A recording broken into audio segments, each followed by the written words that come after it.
I'm Max, 24 years old, and I've always been the responsible one in my family. You know the type, the one who somehow becomes the de facto tech support, emotional support, and financial backup all rolled into one. I moved out when I was 20 and have been living on my own since, working a stable remote job in design, paying my bills, and keeping my distance from the chaos that is my family. They're not all bad, not all the time, but when it comes to guilt trips and passive-aggressive manipulation, they could run a masterclass. Especially my mom. Now, my mom, she's got this charm about her that works on most people. Sweet smile, soft voice, that concerned parent aura that makes strangers think she's just the most loving, generous person alive. And she can be, when it benefits her. But when things don't go her way, that mask comes off fast. Growing up, I was constantly reminded that my accomplishments were only possible because of her sacrifices. If I ever hinted at doing something on my own terms, I was met with sarcastic quips like, "Sure, Max, you know everything now, don't you?" Or, "Let me guess, you think you're better than us?" Still, I kept the peace. I showed up to the holidays, sent birthday gifts, and called often enough to avoid the "you forgot about us" speeches. But things started shifting last year. I got a pretty big promotion. More responsibilities, yes, but also a serious pay bump. I didn't tell anyone at first. Not because I was trying to hide it.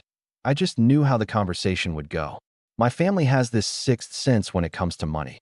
The second they suspect you're doing better, they start circling like vultures, looking for a way to benefit. But I slipped up. My younger sister, Lena, 19, came to visit for a weekend, and during dinner, she saw a bank notification pop up on my phone. It was a deposit, a bonus, and it was generous. Her eyes lit up. She didn't say anything right then, but I could tell.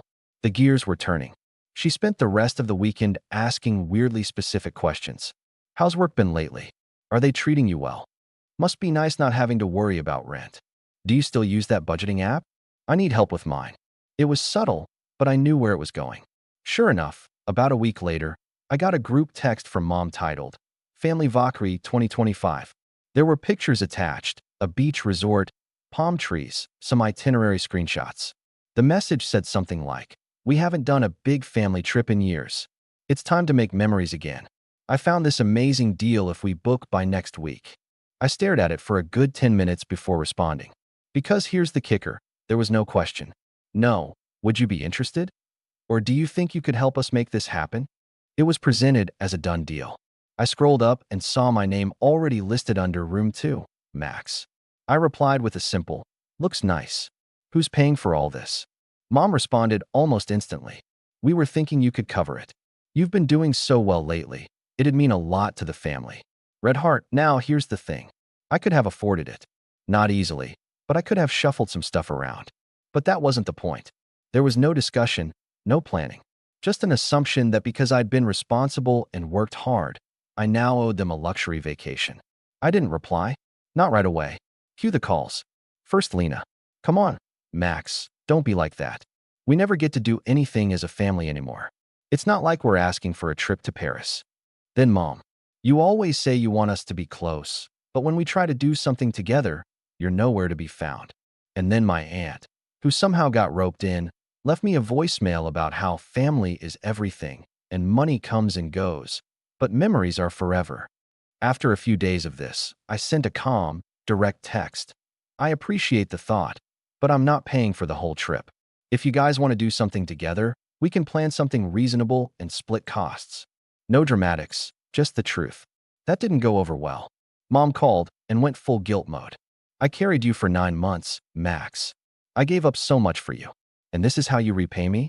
Over a little trip? You're not even thinking of your sister. She's still so young. She deserves some fun. Or are you just too good for us now?" I wanted to scream, but I didn't. I just said, "I'm not paying." End of story. Silence for a couple days. Then I got a notification that a charge had hit my credit card. A big one. Over $2,000. At first, I thought it was fraud. I called the bank. They said it was for airline tickets. 3 of them. In my name. I sat there, stunned. Then I called the airline and asked for the itinerary. It matched the dates from Mom's trip plan. Same airport. Same destination. I asked who booked them. They said the name, Elaine Myers, my mom. I called her. She picked up like nothing was wrong. "Max, you're going to love the hotel." Ocean view and everything. You used my card. She actually laughed. Well, I needed to hold the reservation. We were going to pay you back eventually. No, Mom. You stole my card info. Oh, don't be dramatic. That was the moment something in me cracked. I didn't yell. I didn't argue. I just said, cool, and hung up. Then I opened my banking app, reversed the charges, canceled the card, and requested a new one. I also called the airline and had the tickets flagged as fraudulent. That part wasn't easy. They made me jump through a few hoops, but eventually, I got confirmation. The tickets were canceled. No refund would be issued since it wasn't a refundable fare. Tough luck. I didn't say anything. I just waited. An hour later, my phone rang. It was Lena. Did you cancel the tickets?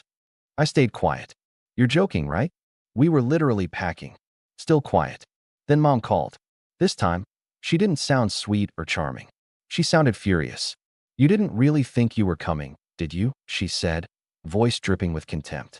You're not even part of this family anymore. I smiled. Cool, I said, and hung up again. But that wasn't the end. Because 2 days later, I got a letter from my mom's lawyer. Or at least someone pretending to be. The letter claimed I had committed financial interference and caused undue emotional distress by reversing the charges and canceling the trip. And that was when things got really interesting. At first, I laughed. I mean, how could I not? A letter? From a supposed lawyer?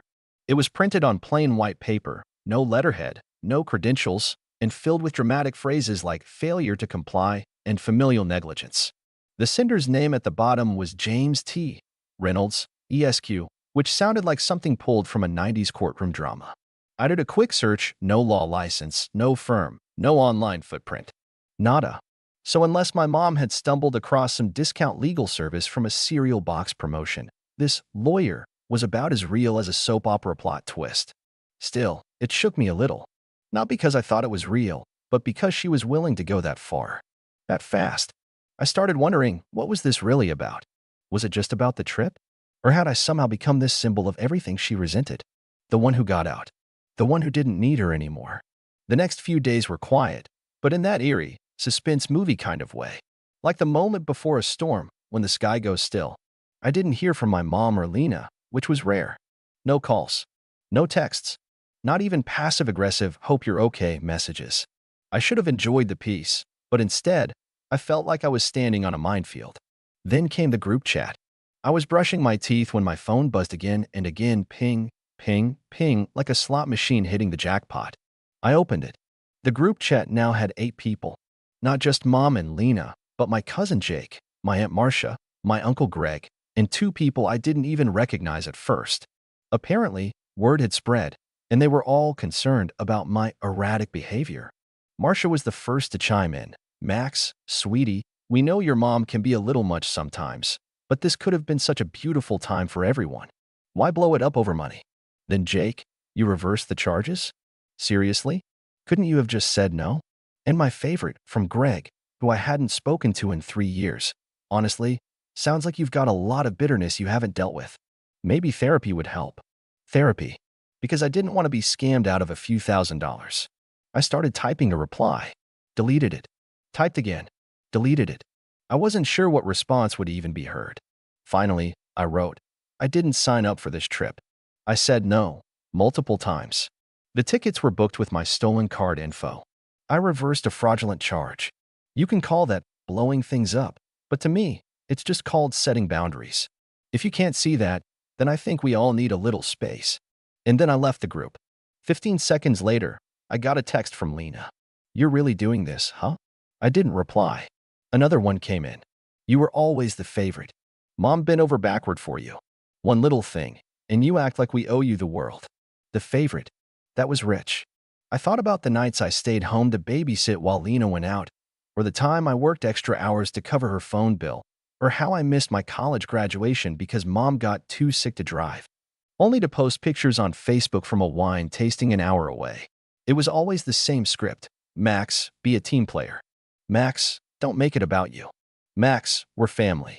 Until I started saying no. But here's where things took a turn. A real, stomach-sinking kind of turn.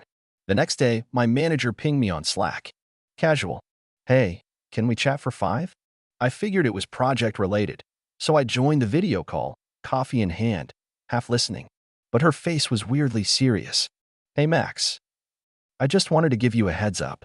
We got an email this morning." I froze. "From who?" She looked uncomfortable. "Someone claiming to be a family member. They accused you of fraud. Said we should watch our backs and not trust you with sensitive information.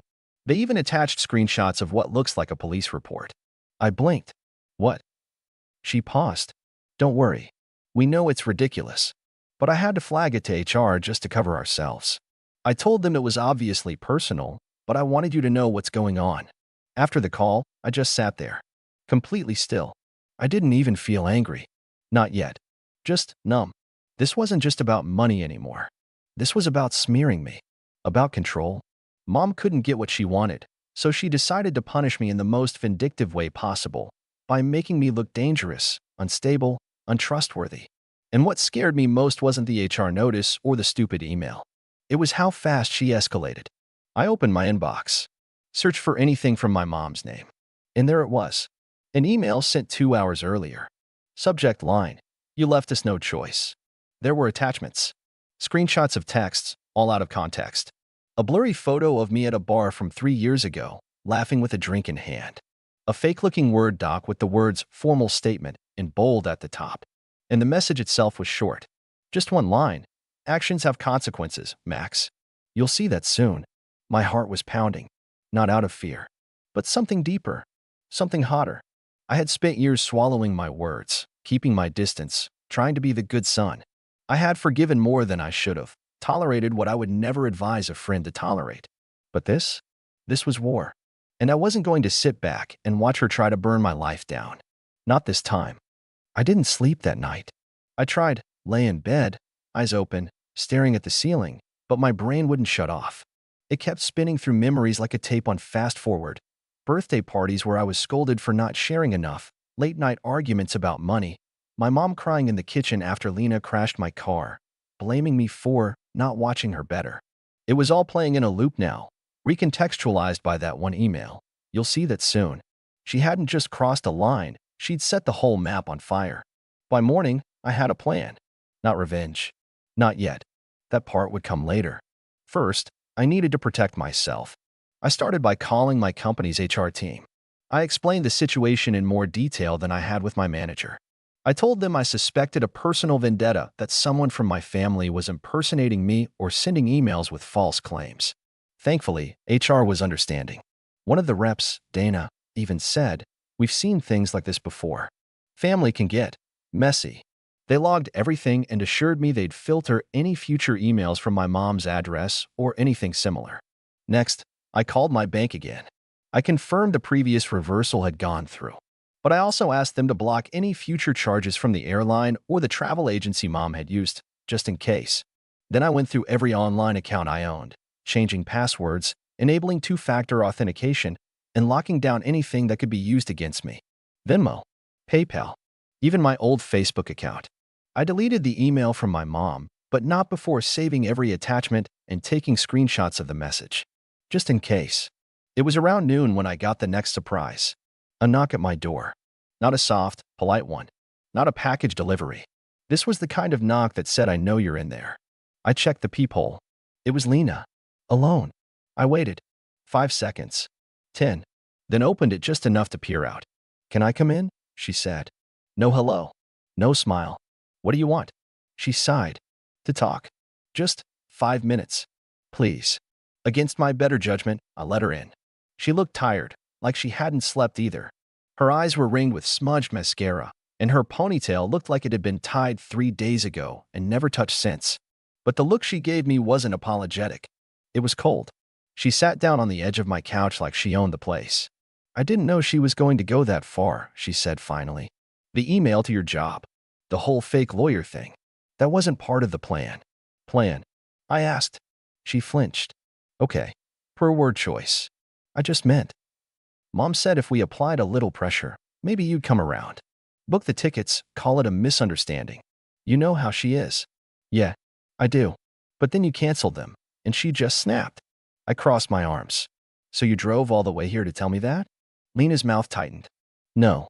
I came to warn you." That caught me off guard. "She's talking to Aunt Dana now." And Uncle Fred. She's pulling out the big guns, trying to convince them you're cutting everyone off, isolating yourself. She's going to turn the whole family against you. I laughed once. That ship sailed. No, Max, you don't get it. She's saying you're unstable, that you're having some sort of mental episode. She brought up Dad. I stiffened. Our dad died when we were kids. Car accident.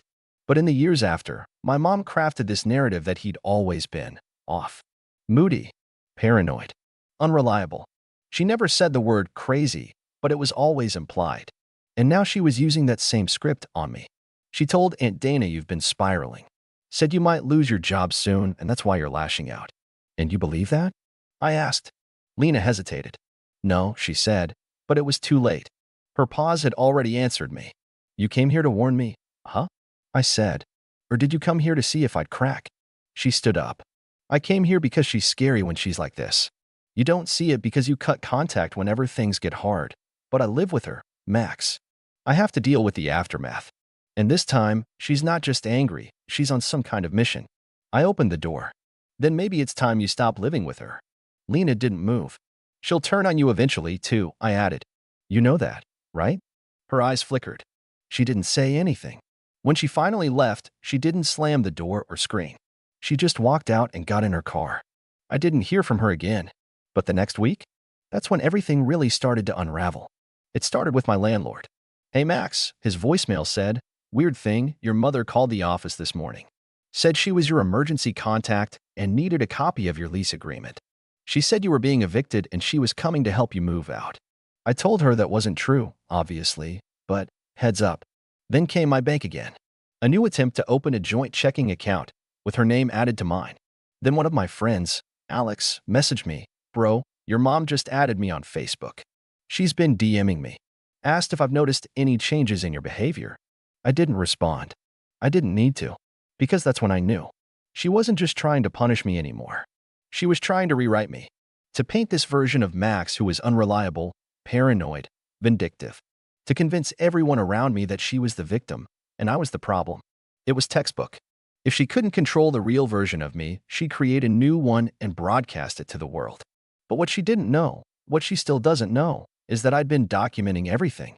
Every message, every email, every attempt to interfere with my job, my housing, my finances, every name she dragged into it, every lie she told. I wasn't just playing defense anymore. I was getting ready to strike back. I spent the next 2 weeks doing something I never thought I'd do. I lawyered up. His name was Trent, not flashy, not aggressive, but sharp as glass and calm like a surgeon. He specialized in family legal disputes, harassment, and digital defamation. After our first meeting, I sent him the full digital dossier I'd compiled. Emails, texts, voicemails, social media screenshots, even the fake lawyer letter. He was stunned by how organized I was. Max, he said, scrolling through the folder, this isn't just petty drama. This is targeted harassment. And if she contacted your employer under false pretenses, that could cross into legal territory real fast. That's when things shifted. I filed for a cease and desist. The letter was clean, factual, emotionless.